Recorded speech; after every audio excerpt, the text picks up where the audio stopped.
Welcome back to the channel. Today, we're diving into one of the most fascinating mathematical tools in physics, the Dirac delta function. It looks mysterious at first, but it's incredibly powerful for solving real-world problems in electrodynamics, quantum mechanics, and beyond. Let's start simple, with the one-dimensional Dirac delta function, denoted as delta of x. By definition, delta of x is zero everywhere except at x equals 0, where it is infinitely tall, but infinitely narrow, so that the total area under the curve is exactly 1.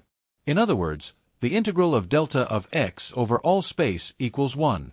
Think of delta of x as a spike at the origin, infinitely sharp, but carrying unit weight.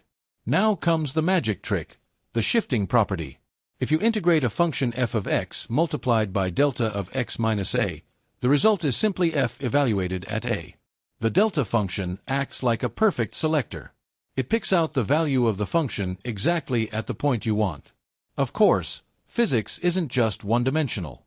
In 3 dimensions, we define delta of r as delta of x times delta of y times delta of z. This is a spike at the origin in 3-dimensional space, and just like before, it selects values at a point when integrated. So why do we care? Because the delta function is the perfect way to represent point-like sources. For example, in electrodynamics, the charge density of a point charge located at position r0 is written as q times delta of r minus r0. This equation says, all the charge q is concentrated at that single point. Let's demonstrate with Gauss's law in differential form.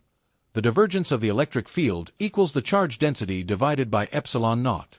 If the charge density is given by q times delta cubed of r, then the solution for the electric field corresponds to the familiar Coulomb field of a point charge.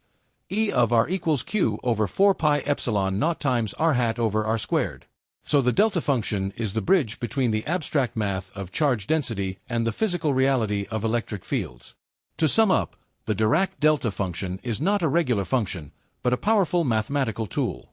It lets us represent point sources, simplify integrals, and connect equations directly to physical reality. Next time you see delta of x, remember, it's the physicist's way of saying all at once, right here.